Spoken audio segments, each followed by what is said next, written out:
And we are live.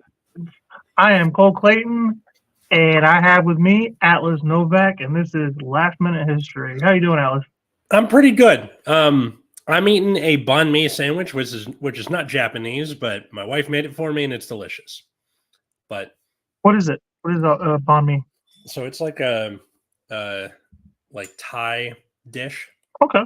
but it's got pork, onion, carrot, avocado. You guys should do it on hammered and cheese. I'm interested. I was a sous chef for a Thai restaurant for like 2 years, and I've never even heard of it. What kind of stuff did you make? A lot of curry and a lot of like pad Thai, Mm-hmm. uh, fried rice, stuff like that. Noodles. That's good. Yeah. It was pretty simple. My job was very simple. It was mostly just like cutting vegetables and telling people to stay doing their work. It was like just light management, really. That kind of just sounds like being like a cook, doesn't it? Like, okay, make sure you have everything ready, and then that's essentially what it was. Like, for whatever reason, like when I say, "Oh, I was a sous chef," it brings like this whole mystique and like prestige, but really, I was just assistant manager. Like, hey, what are you gonna do? yeah. So today on Last Minute History, we're not doing what the show started as, which is going in chronological order. Fuck that. We're doing samurai weapons this week because that's what I wanted to do. We felt like it was probably cooler and more fun to spice it up and maybe do more like a specialty, tinier, specific. Yeah, like I think smaller topics, more particular things also fulfills that niche that things like Lions Led by Donkeys and Behind the Bastards doesn't cover, which is just like the little stuff in between, the last minute stuff, if you will. What this also means is that we'll cover pretty much anytime, any place. If you got a suggestion, whether it be a super small event or like something about a particular group of people, like this week we're doing samurai weapons in particular. Now, because of that, I will be bringing up things like the Sengoku Jidai and the Meiji Restoration on the opposite ends of what's going on. Hell yeah. But if you want to learn more about those things, I highly recommend checking out Extra History series on both of those things. They have series on both the Sengoku Jidai, which is like the time you think of when you think of samurai, which lasted from before Columbus landed in the Americas, so in 1467, and it ends with Tokugawa Ieyasu taking over Japan about 100 years later. So, like, this is Japan's version of Avatar: The Last Airbender. 100 years passed, and my brother and I discovered the new shogun, a guy named Tokugawa. That basically. So that, and then the Meiji Restoration was the end of the samurai, which happened in the 19th century. Now, in the 19th century, in 1867 is when the Meiji Restoration is said to have started. Fax machines existed, which means technically a samurai could have sent a fax to someone. So now a fax machine, that's where you document truthful pieces of information and send it over to people. Fax. Yeah, it's kind of the equivalent of like a telegram. You didn't get it. No, I didn't. Fax. Oh, fax. Writing facts down and sending them to people. God damn it. I hate you so much. So I guess we should start with like early samurai weaponry. So if you could bring up one of the like Gotcha. Yeah. So samurai to start with were mercenaries. In early Japan. Oh, another video that you can watch if you want to get more information about this. The history of Japan from, I think it's Bill Wirtz is the guy's name. Oh, I couldn't tell you.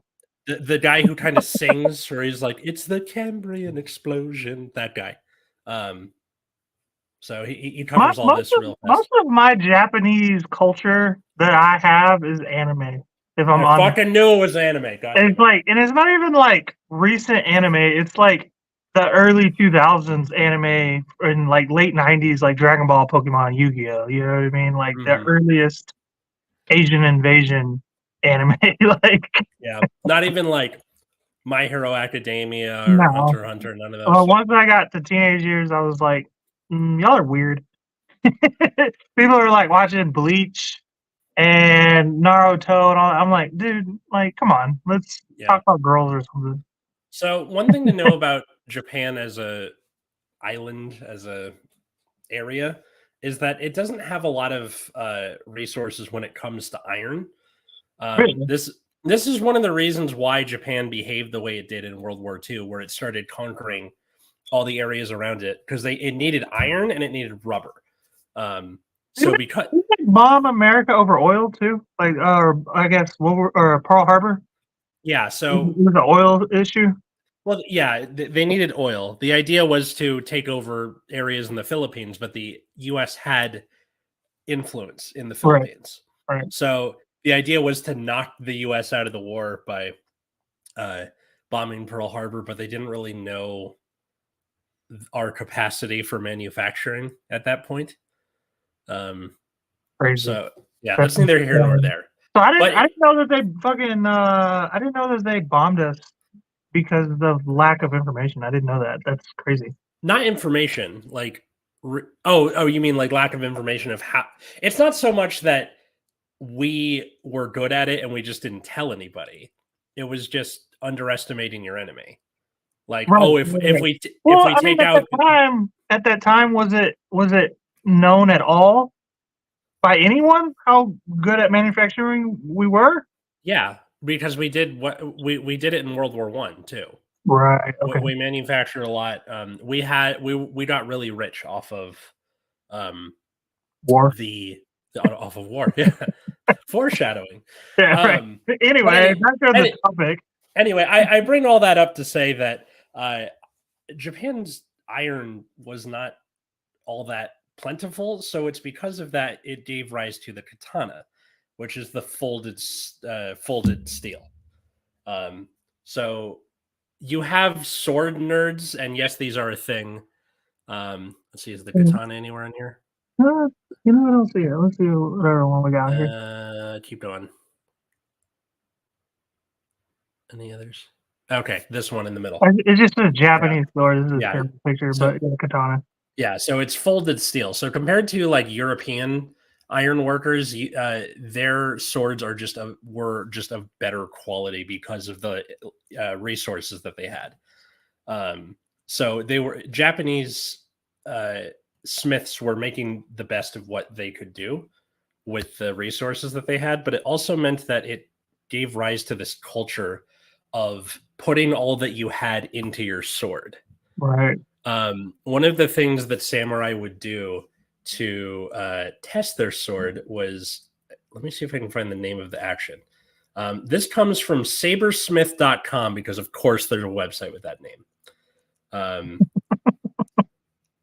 So there is a quote. There is a darker part of the samurai sword's history. For instance, one of the ways a warrior could test their blade would be by randomly beheading a total stranger passing them on the road. This was called sujigiri, or cutting down at the crossroads. So you put all this time and effort into making sure your sword is like yours and making it this extension of yourself, and you're like, I need to test this out. It's kind of like similar to pirates and their ships and their boats and whatnot, right? Kind of, yeah. You have this, like, it becomes an extension of yourself. It's like anybody who's played D&D, any role-playing games, it's like I put all this time and effort into my character. Or if anybody has played a trading card game, your Yu-Gi-Oh, your Magic, like the time taken, deck building, testing, and then taking it to a tournament. Except when we go to tournaments, we don't cut people's heads off. Not if you're doing it wrong. Yeah. Jesus. And you're wondering, why is this allowed? And it's because the Sengoku period, the 100-year period, was basically all the samurai clans fighting each other at the same time. Right. Okay. When At was that exactly? Like, 1467 to 1567, or okay. 1568, about a 100-year period. Okay. And if So you're wondering, in Europe, we're having like maybe the Black Plague a little bit. Black Plague has already happened by that point. Has it? Okay. The Ottoman Empire is on top of the goddamn world at that Okay. point. Gotcha. And then shortly after this, we're probably what, a couple decades. Christopher Columbus Yeah. to So, America. Gotcha. Okay. well, the reason that you have the Age of Exploration starting near the beginning of the Sengoku period is the Ottoman Empire controls all trade in and out of Asia, China Mhm. mostly for the Silk Road. So you have European countries going, we need to get money so we can pay off the Ottomans to get the fancy clothes and all the other cool stuff. We got to go somewhere else. So the Ottoman Empire is like indirectly responsible for Columbus genociding a bunch of people, but also where we get turkeys, Really? potatoes, You a know, I hammock. didn't hear much about the Ottoman Empire growing up in school. Now, is that just a failure of Texas education, or is that just something we don't talk about as much? Both. It's just kind of like it's not really related to America as a country. Right. They don't really interact with us much after we exist. They're on their downward spiral, going from when we start existing to World War One, which is when Right. they're I knew they were officially a part of dissolved. World War One, kind of. Well, they're on Um, the opposite side of us from World War One. That's another reason why. gotcha. Yeah. I didn't Um, know they were that. I didn't know that they had been around that long. That's a long ass time. the In Ottoman Empire lasted an a long ass important time. century, really. Like Well, because the Ottoman Empire, how long did this thing last? It was 14th to the 20th century. So from the 1300s. So that means that when the Sengoku period starts, they're on their like glow up period. They're on the rise. they're fucking everybody up, and they're a Pretty problem. much, yeah. So meanwhile, over in Japan, the Onin War is what kicks this thing off in 1467. Now, samurais were mercenaries, and as we know from the Bronze Age collapse, what do we know about mercenaries? They all go out to lunch. What's the one lesson to take from hiring mercenaries? They get really pissed off if you don't pay them. Always pay your mercenaries. Yeah. So samurai were originally kind of like bodyguards you could hire to to keep you from uh, getting robbed while you're traveling as a merchant. Right. Um, and then over time they get more and more power. I'm glossing over a lot of stuff, sorry, but um, over time they get all this power to the point where you have the emperor of Japan, but at this point he's a figurehead. Right. And that continues all the way up to the Meiji Restoration in the 1800s. So for about 400 years, you have the shogun, which is directly below the emperor, the head samurai, is the top dog, even though he's not the top dog. He's the Dick Cheney of it all. So wait, so the chain of command, or whatever the fuck you call it, the patriarchy, whatever the fuck you want The to call it, patriarchy. whatever is Yeah. going on in Japan, it was dictated by like the best warrior or best samurai, or was there like an empire king, emperor or king or whatever? Like, what's going on there? You had okay, so the full like pyramid here. So you have the emperor was the official ruler of Japan. He had limited power and was more of a figurehead until the Meiji Restoration. So the emperor was considered the highest authority in the land, but his role was largely ceremonial. So it's kind of like the king now in the UK. Or if you just own an island, like What? how the fuck are people? How the audacity to call yourself an emperor, and all you do is own an island? You can't even fight China. Well, they look well because they saw him as like divine. For a long time, royalty was seen as god like, appointed by God, depending on the country you're in. And that was kind of that's always kind of a big deal in Asian culture.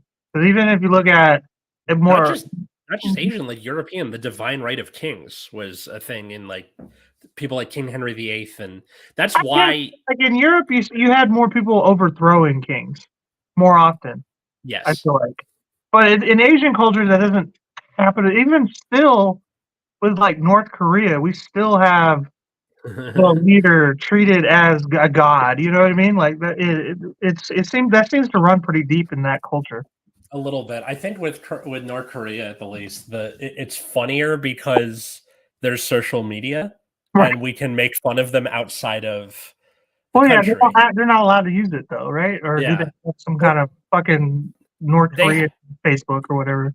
pretty much they have like their own censored version of same thing with China. They got their own thing going on. So anyway, emperors on top. The shogun was the military dictator of Japan and the de facto ruler. So he was responsible for governing the country and making the important decisions. Explains that show I haven't seen yet. Yeah. Now, if you're wondering why isn't the shogun or the emperor or whoever's involved running into any of these people outside of their country? Why are we not trading? Or why isn't Japan trading with other? Isolation. I remember this. Yeah. So Japan was isolated for after the Sengoku period, they were isolated until about the Meiji Restoration, when the US showed up with Matthew Perry and his gunships being like, fucking trade with No, us it's or we will blow Tom you up. Cruise. What? It's Tom Cruise. It's Tom Cruise. Matthew Okay. Matthew Perry was doing it at that time. If you bring up The Last Samurai again, I will fly to Cleveland and punch you in the face. My bad. I didn't know it was that movie is like really not accurate at all. It's not good either, so I don't know why everybody likes it so much. I watched it. It's not good. Yeah. So anyway, the only trading that Japan did with outside countries, and it was only at one port, were the Portuguese and the Dutch, and that was it. Why did Americans? Why did it? Because it happened shortly after the Civil War, I believe, if I'm correct. Before Was it before the Civil War? So why were they so open to Americans? Because for one, we're on the other side of the fucking world. How do we? They weren't open to it. Perry showed up with a bunch of. We showed up with a bunch of gunships and being like, trade with us or we will kill you. They didn't teach me that. Yeah. That's what caused the Meiji Restoration. That it was like friendlier or whatever. Like it was more like, hey, by the way, we got some shit. You want some shit? Yeah. No. There was some like influence from Dutch and Portuguese traders. Like the practice of tempura comes from like the Portuguese act of frying stuff. Yeah, like frying stuff. That came from Portugal. I'm getting really off track here. Sorry. My bad. I'm getting you off track. I know I am. Emperor, shogun, so top dog samurai, daimyo. So these are the like powerful landowners. They're samurai themselves, but they're like under the shogun. So that samurai are under daimyo. So kind of like daimyo are kind of like the middle managers of samurai. Okay. All right.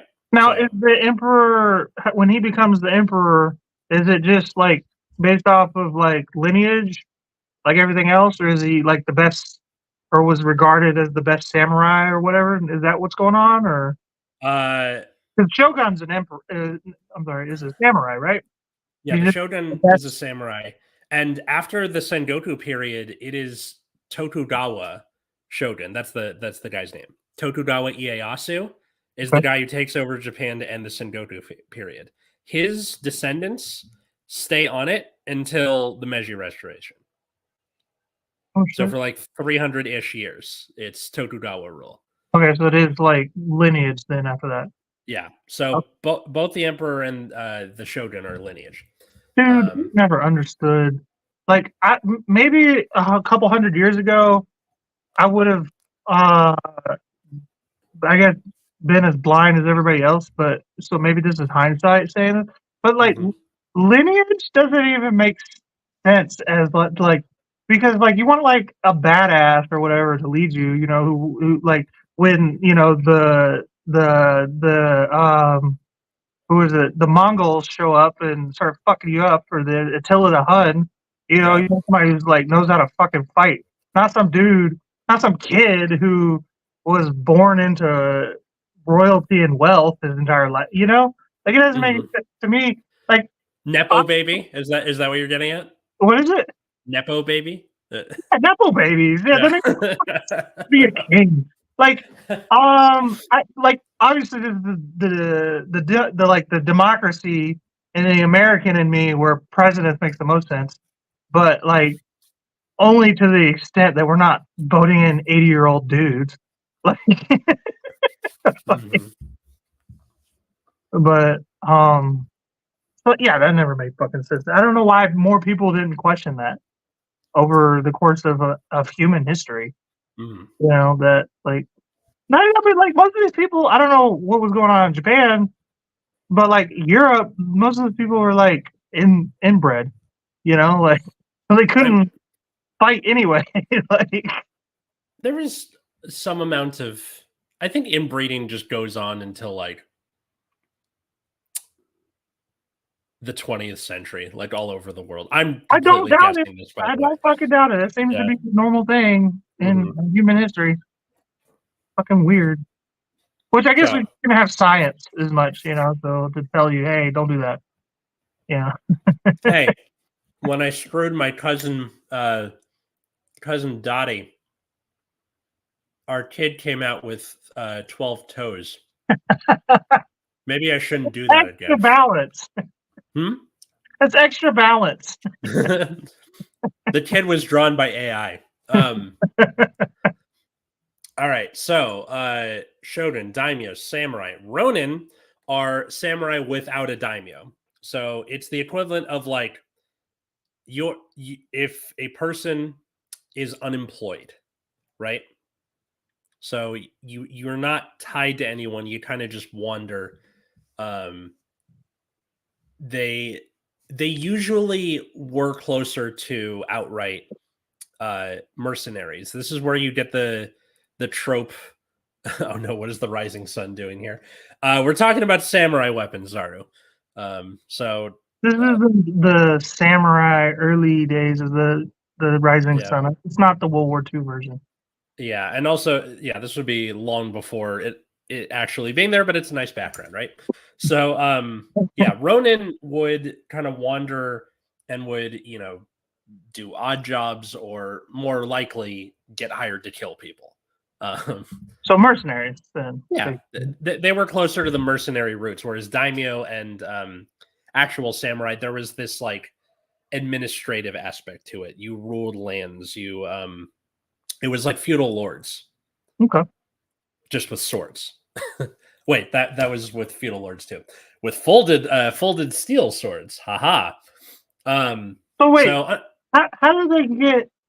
You said there was a lack of iron, like not necessarily a of lack, but like of like good ore, so they couldn't really get the kind of quality of steel that you had in Europe. right. So so it's Uh, just is what you're saying? Atlas, don't you have papers to grade and essays to read? I do, and I'm procrastinating doing this show. So you're welcome, Zaru. Um,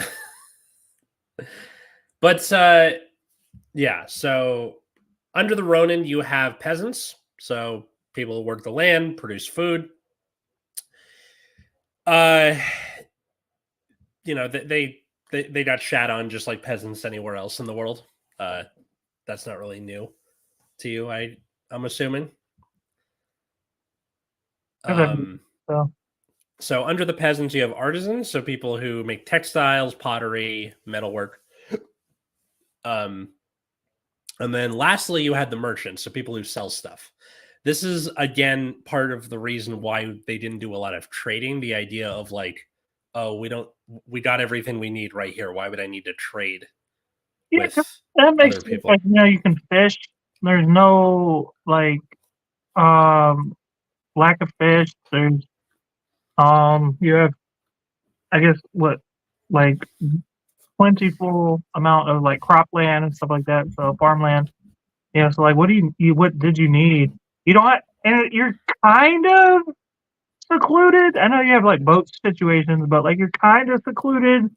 So like you don't have to worry about enemies. So if it's all one, if everybody's on the same like page of like who the leader is, and I guess you're kind of solid. Yeah, for about 200 years there, you had a large period of peace where samurai, being that they're good at war, didn't really have to go to war as much. It was Near like the end, the Jedi in Phantom Menace. Got it. yeah, kind of. So near the end of the Sengoku period, Toyotomi Hideyoshi, so that's like the guy before Ieyasu, Tokugawa Ieyasu, tries to, after consolidating Japan into one thing, after figuring out the Sengoku, decides to, let's go try and conquer Korea. It doesn't go very well. They get their asses handed to them. That's a bit of a ways, huh? They go around a lot of land to go take over Korea, huh? Well, it's across the ocean. They get a sail over there. Right, but it's like you're almost like it would just be easier to just try and take China or something, huh? Well, I mean, again, you would have to cross the ocean. Right. But I feel like it would be a lot longer to get to Korea. I think because Korea was seen as weaker, it didn't have the like China was a big deal for so long, and Korea was seen as like the easier target. China's been around since the beginning of as far back as history goes, huh? Pretty much, yeah. Yeah, you know, they invented gunpowder, so kind of a big deal. Don't fuck with they have the power of the sun in their hand. Yeah. So part of the reason that Japan failed so badly in Korea was that they had mostly focused on land warfare. You know, they have really good cavalry. They have really good infantry, but they don't really have a navy, because why would you? Oh, you're telling me the biggest island not named Australia in the world, if you count Australia, or maybe New Zealand, I don't know. It's a big ass island, and they don't have a navy, and not only that, but like they thought they were gonna just take boats over to Korea, not know how to fight on a boat. What the fuck? Well, because what their way of fighting on the sea was boarding parties. They would try and like jump on the other guy's ship and kill him. Yeah. If we cover the Punic Wars, this will also come up. But, you're telling me Jack Sparrow would have single-handedly defeated the Japanese Empire? Maybe, we'll see. But that's an Age of Empires game I want to see. Right? Yeah, or a sequel. Yeah. So versus Korea, which had to deal with mostly naval enemies like China, invested in naval warfare. So that's why they were so good at like giving Korea the slap. So, or giving Japan the slap. So Japan goes back and is just like, I'm not going anywhere. Twice the Mongols tried to invade and failed because storms completely wrecked their fleet. This was referred to by the Japanese as the Divine Wind or the Kamikaze. So is that just luck, or is it just particularly luck? It's luck. Okay. Yeah, because the Mongols have the biggest empire ever. Right, I did know that.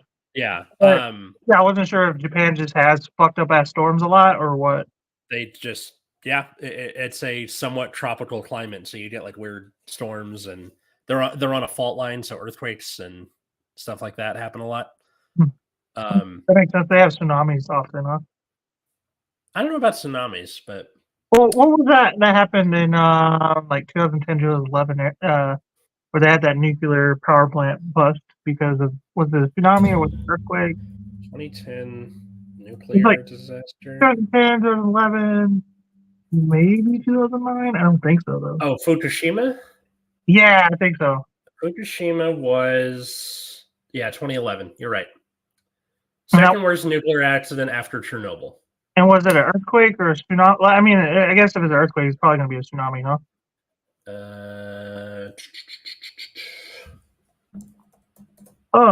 I mean, Zaragoza says, I mean, tsunami is Japanese, so I didn't know that. I didn't know that was a Japanese word. That makes sense. It does make sense. Yeah. So it's Fukushima. Yeah, it was an earthquake. Okay. So I completely forgot about that. Thank you for reminding me. Stick with me forever. It's just random information that I don't really understand most of the time. So aside from the katana, there were other smaller swords that samurais would make use of. Pull up the things again. I got you. We're gonna. Oh my! Where'd they go? Where did they go? There they are. Okay, not that one. Other one. So no, the one back. Yeah. So the wakizashi is kind of looks just like a smaller katana. And this was mostly used in either closer quarters combat if your katana was lost as a samurai, or if you were to commit seppuku, which I'm sure you know what that is. No, I don't know what that is. Ritual suicide. So there was a cult. Yeah, okay. Well, that was a big thing. So there was a large culture in Japan of if you are, instead of capture, it is better to go out fighting. So it is better to kill yourself. Similar to like culture.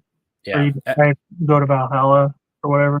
Mm-hmm. This was also used later, like after the samurai stopped being a thing, the idea of kamikaze.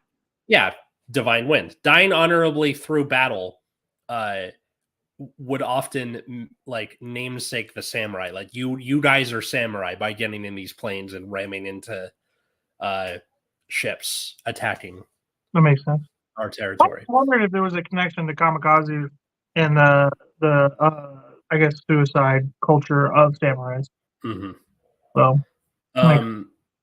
you also had a lot of use of strangely the arquebus, which is like a 16th century rifle, which was they got from the Portuguese. Okay.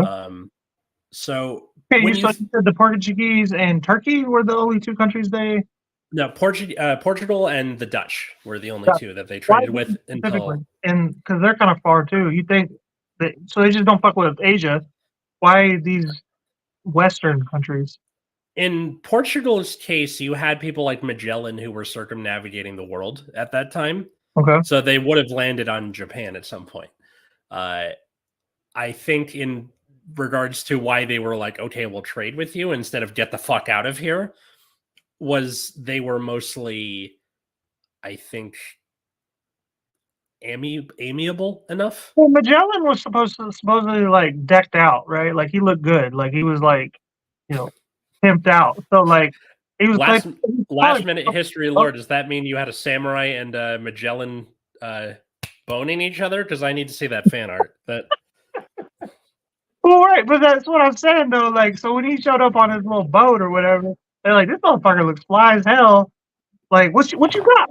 What you got? Like, and the Japanese, they're a bit materialistic. Like they like stuff. They like accessories. They like the flamboyant hair. I think by that point, if you're the Portuguese and you're getting there, and I'm not necessarily saying this was exactly Magellan's voyage, but they were making a lot of voyages around that area to get to China to go get and bring the silk back. They would go around Africa and go the way up. So it's logical they would end up in Japan a lot. That makes sense. Yeah. What about the Dutch? The Dutch, that's North Europe, right? If I'm correct. Yeah, like northwestern Europe.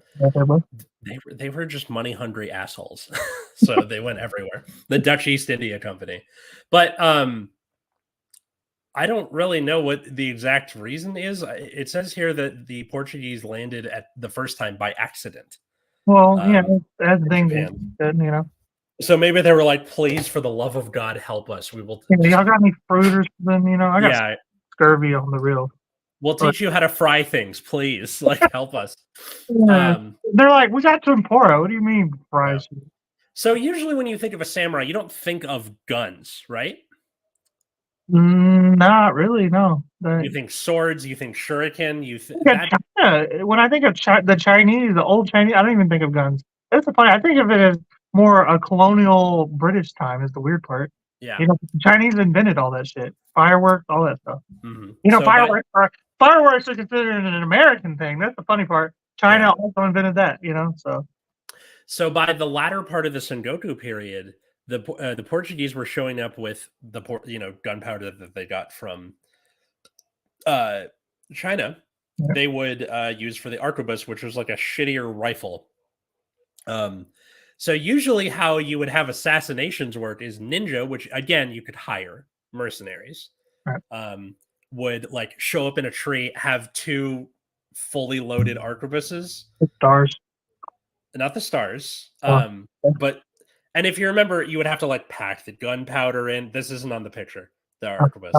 Um, you would have to like pack the gunpowder in, aim and fire, right. do it again. So ninja were a little more flippant with it. They would just kind of show up in a tree, shoot the guy, and throw the second one away while they had the second one ready to go. There you go. It was like a different way of using a gun, and I think that's pretty cool. By the time you get to the Meiji period in the 1800s, guns were a lot better. Right. You had people like with Colt 6-shooters and stuff like that. And you had samurai on horses in their samurai armor with a gun and the katana, which is steampunk as hell.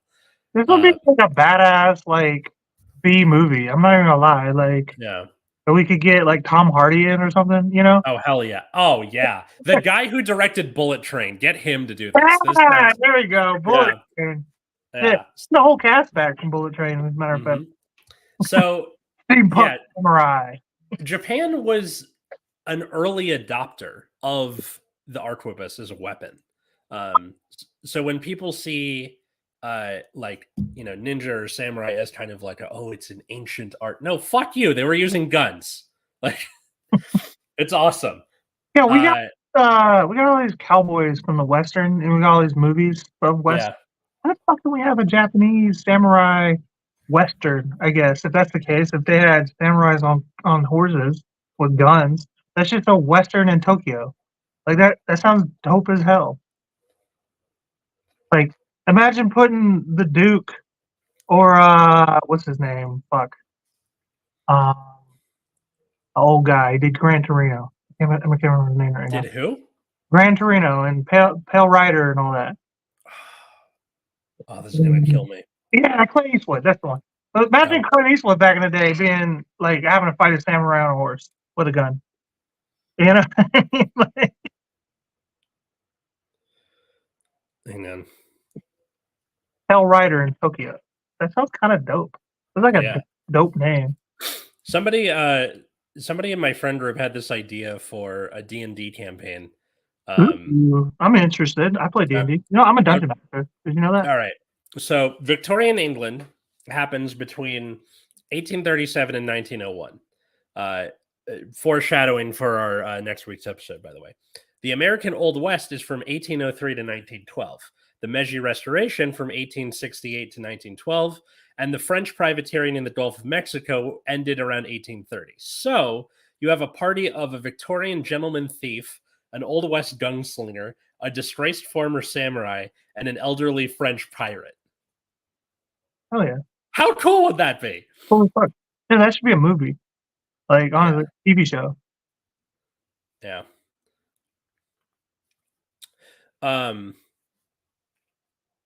Ooh, yeah. My wife just said she made 2 more of these sandwiches. Like, okay, I don't know how I can get across the point for people watching or listening to this that all I want to do is take another bite of my sandwich, but yet I keep talking about samurai weapons. I do this for you. All right. So yeah, samurais, early adopters of the gun, of the arquebus. Another thing that Japan was LOL. Thank you, Atlas. Do we have pictures of a gun on these pictures, or am I stupid? I don't know. I didn't send anything to you. I was just taking notes. Right. I Um, was wondering if the pictures I got had any yeah. on them, but I don't see any. You see a lot of I spears didn't in these know pictures. they I had guess it. guns. I didn't know they had gun. They had gun. I didn't know because I thought part of the like when America came, we were like, hey, here's a gun. You know, I Yeah. didn't know. No, So, that was around in like the 1600s. The or 15 to 1600s. In fact, how you dealt with cavalry in that era of history in the 15 to 1600s is you would have your guys form a square and then be firing on the horses while they're like trying to kill you, because the square was like a weird shape to try and charge at. You can't really get a good angle from a horse, right? So interesting. how now in Japan, how they dealt with cavalry was a little different. Cavalry was a really big deal, particularly in the Takeda clan, which was a big player in the Sengoku Jigai, Looney Tunes cartoon fight dust cloud that was going on for 100 years. And their big, claim to fame was their cavalry. So what the Oda and the Toyotomi did. So Oda Nobunaga was the other guy who helped unite Japan. So Oda Nobunaga, Toyotomi Hideyoshi, Tokugawa Ieyasu. Those are the Remember three. his name. Okay.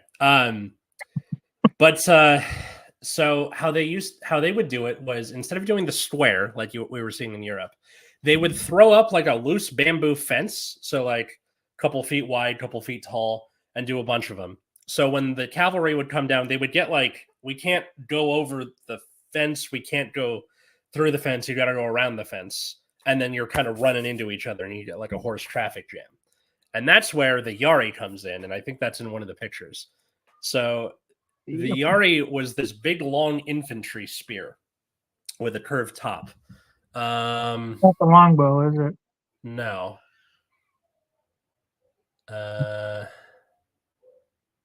Yeah. Wait. I think I saw it. Yeah. So the Kamiyari and the Suyari, near about 3/4 of the way up, were these big, long spears. So, like we talked about in the Bronze Age collapse, it's a lot easier to train a peasant to hold a big, long stick than it is to train a swordsman or train an archer. And then I think it's in the third picture too, the black and white one. Nope, never mind. I'm Just the middle one. Leave that one then. I was just excited to have pictures for once for the show. Yeah, and then for people listening, they don't care. So, Right.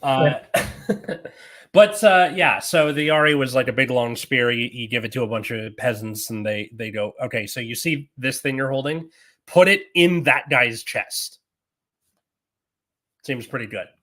Fucking American human history is just violence. Yeah, just violence. Like nobody was ever like. Well, they probably were. There's probably guys who are like, "Can we not do this?" And that dude probably got murdered. Jesus, yeah, MLK. Like it's just from Jesus to MLK. It's just like Jesus, MLK, Robert Kennedy, Gandhi.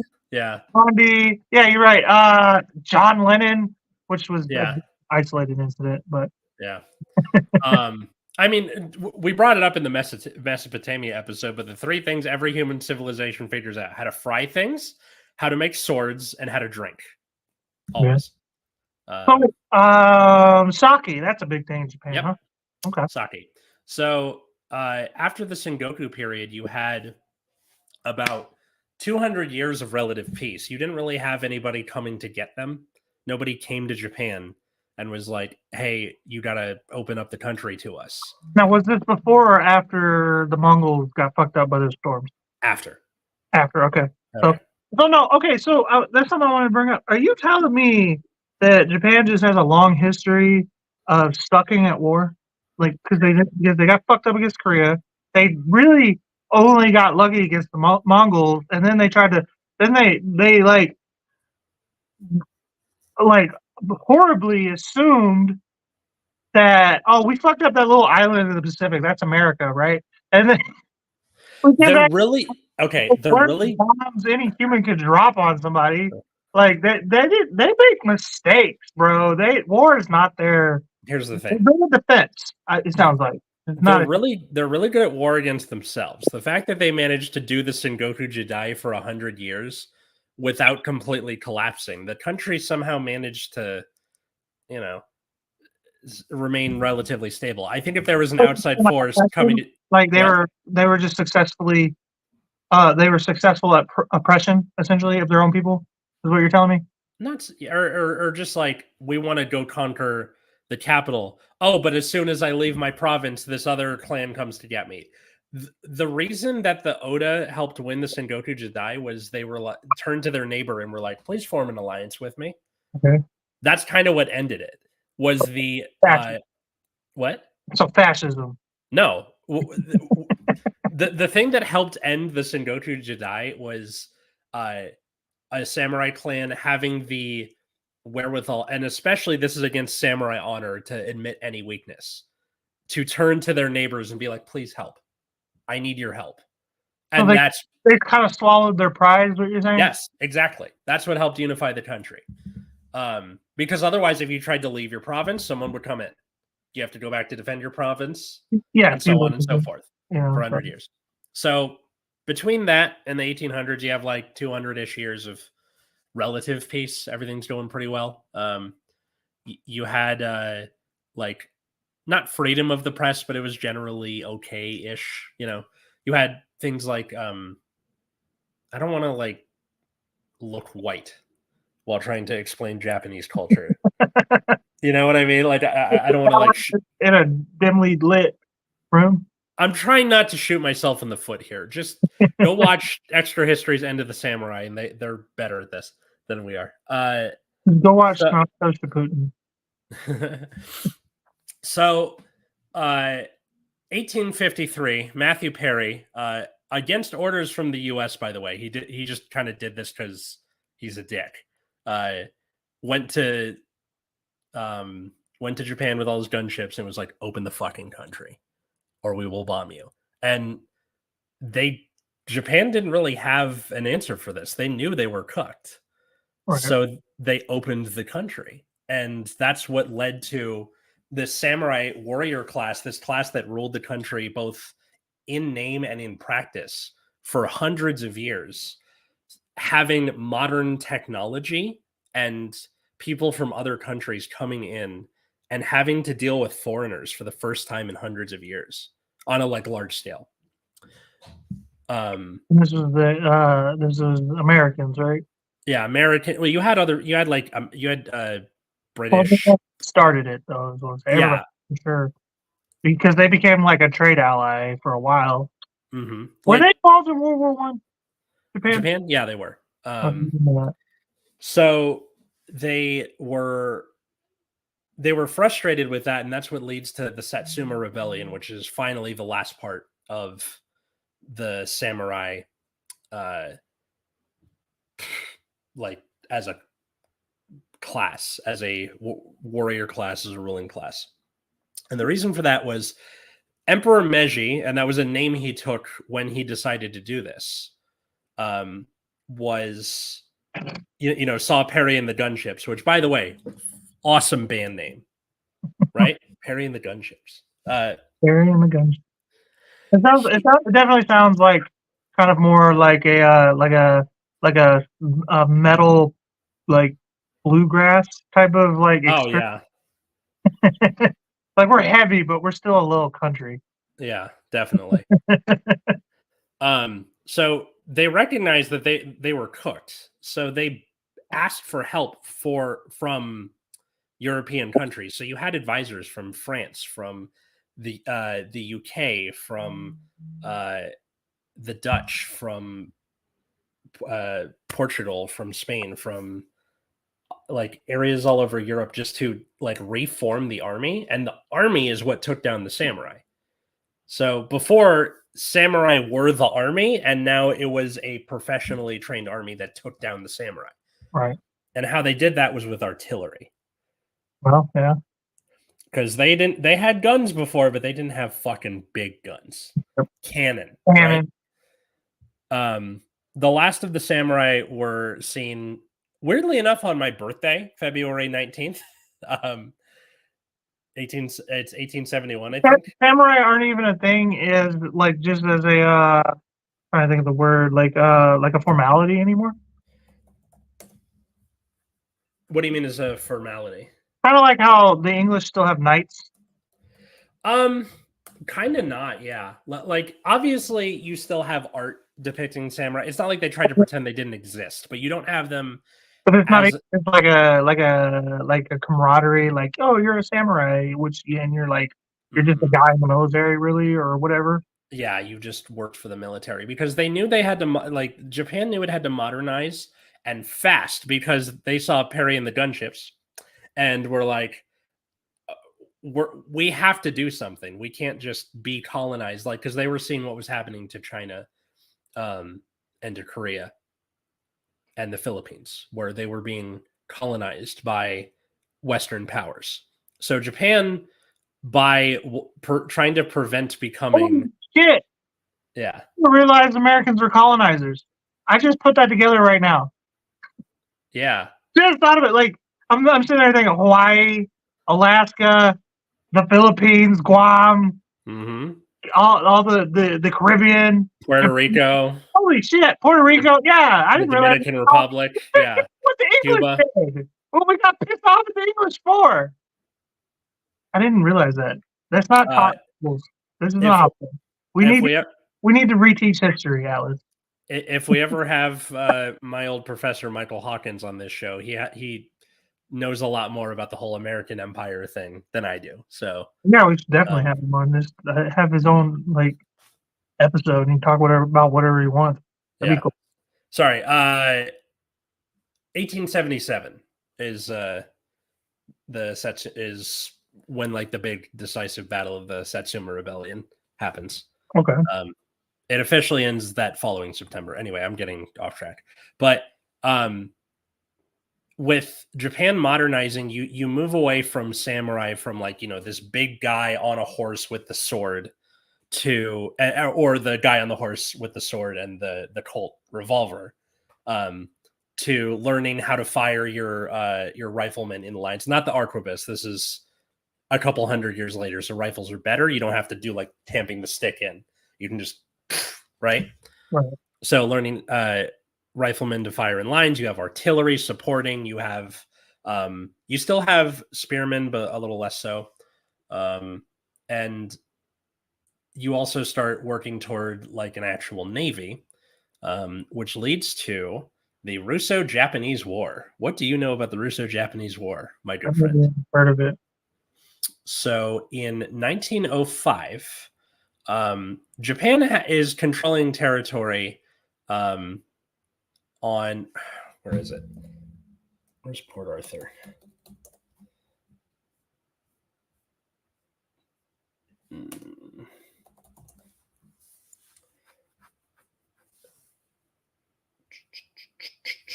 Manchuria. Sorry. Manchuria is a territory usually colonized by Russia on and off throughout history.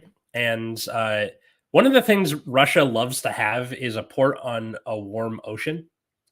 So be it the Black Sea with Crimea, which the Crimean War was kind of about, was part of it. Ukraine, like we're seeing now, even they still are trying to get Ukraine because the Ukraine is on the Black Sea. Not the Ukraine. Ukraine is on the Black Sea. That's what I was thinking about. I was like, well, they're not on a warm port now, but that makes sense. Yeah. And then Port Arthur is off of Manchuria.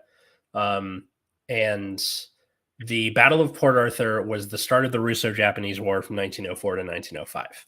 It is the only war in history where a non-European force defeated a European force, like in modern history. So it began with a surprise night attack by a squadron of Japanese destroyers on a neutral Russian fleet anchored at Port Arthur, Manchuria. So if you want to learn more about the whole Russo-Japanese War, I recommend checking out the Lions Led by Donkeys podcast. They did a good episode on it. Now, do you know you guys personally, or is that just a podcast you listen to? That's a podcast that I listen to. Gotcha. I was going to say we should invite them to come on at some point. They're much better than us at this. Gotcha. Yeah, at the beginning of the war, a lot of the propaganda was, "Oh, these guys are Asian. We can take their asses down immediately." But the Meiji Restoration had been going on for almost 40 years at this point. They had been working on their army for about 40 years, and it was time to take your deck to locals and see if you could top, right? Alexander the Great couldn't take China. Like they decided to do the Silk Road instead. Like, why do people think Asians are like anybody to tribal with? You know. In the 19th century, China like kind of got its ass kicked by a lot. But Japan specifically during like the World War II era, but like, I mean, they're still here. You know. Yeah. That's the crazy part. You know, granted, it's probably a little bit because of us, but as Americans. But I don't know, any culture that can last that long, you got to watch out for, you know. Mm-hmm. But it was a complete shit show. You had things like Russia trying to sail its Baltic fleet. So the Baltic Sea is way up at the top part of Russia, like up near the Arctic, right? They sailed their fleet all the way around the world. So they went all the way down the coast of Europe, all the way down Africa, all the way around to go fight the Japanese, and still lost. Well, so far as fuck, dude. Like, you run out of resources and shit. Yeah. I again refer to the Lions Led by Donkeys. Imagine going up there where it's cold. That probably pissed your crew off. I bet it did. They were just like, "Are we there yet? No. Are we there yet? No. Can I get a tattoo? Yes. Are we there yet? No." I've been so I'm the oldest of 6 kids, right? Yeah. And one of my mom's favorite things to do was to just drive to New Orleans from Houston. That's an 8-hour drive. Wow. I'll lose the locker room. Okay.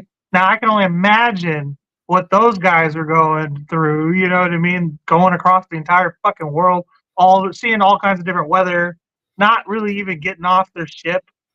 Mm-hmm. Like,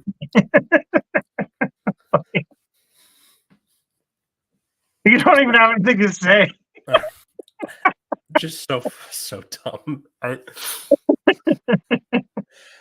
Last minute history, but it's just family history. Right. Dude. They're like, do my Cole Clayton thing, but like, I'm just saying, I'm relating it to what I know. You know, you stick to what you know, I guess, right? Yeah. So again, no, isn't it crazy though? Like, the more we do this show, I've noticed that like all the pieces are like, you obviously know way more about history than I do, but like, it seems like World War II was kind of inevitable. Like, even as far back as like the Mesopotamian days, it was all leading to World War II. It just seemed that way. That's definitely a way to look at things. Like the whole thing, like history doesn't repeat itself, but it rhymes. That shit, right? Right. Yeah, like there are things where just human nature leads to eventually the tragedies that we make for ourselves. And I guess if there's one thing to be learned from being Japan, and again, if you want to learn more about Japan, please check out Extra History's End of the Samurai, Sengoku Jidai, or Japanese Militarism series. I'll have those linked below. Lions Led by Donkeys, Russo-Japanese War episode. Also, we'll have that link below. All good stuff to learn more about this because they are better at this than I am. So we'll get there. Yeah. If you want to suggest a topic for an episode, please leave it down in the comments below. Next week, we're not doing just time periods or events anymore. We're doing like whatever, anywhere, evolutions of specific stuff, even like just everything. We're going full Shakira, right? Whenever, wherever, yeah. So, like, yeah, suggestions down below. Wherever it is you happen to see this, we're in contact with each other, right? Because you can see this on Generation Dan and your channel and My channel, I think. Yeah, and we're on my Twitter right now and my Facebook as well. Okay, right on. So yeah, that's all well and good. Next week we will, or not next week, in 2 weeks, next episode, we will be talking about the shoplifting gangs in Victorian London. Yeah. Like Jack the Ripper shit. No, not the serial killing. I mean, going into stores and like putting as much as you can into your waistcoat and bouncing. Yeah. So, thanks everybody for listening. You can follow me at Atlas Novak in all the places. I'm also, if you're listening to this on Generation Dan's thing, you already know what that is. But if not, at Generation Dan is my podcast with Dino the Genetic Marvel. Cole often shows up on that as a guest. My other podcast besides that is Nexus at Night, which is about a trading card game called Vanguard. If you're not into that, that's all well and good. How about you, sir? Yeah, you can catch me actually tomorrow night. I'm going to do Hammer to Cheese with our buddy Dino, the Genetic Marvel. We are going to do a taco parfait. Banh mi. Do banh mi next time. We said what? Do banh mi after the taco party. Yeah, I was just thinking about that. As a matter of fact, maybe you can come on sometime soon and show me how to make the sandwich because I really love Thai food actually. So. Oh, good. And then Wednesday night I'm doing Sketched Out with Kyle Petrila and Nina Dicker. And shit. That's gonna be awesome. I love Nina. I'm excited because Nina's always a good time. And then this Saturday I have 2 shows coming up. Doing the Greatest Goddamn Show on Air with my sister, and then every other weekend it's finally making its return after 3 weeks off with my kiddo Jack. Nice.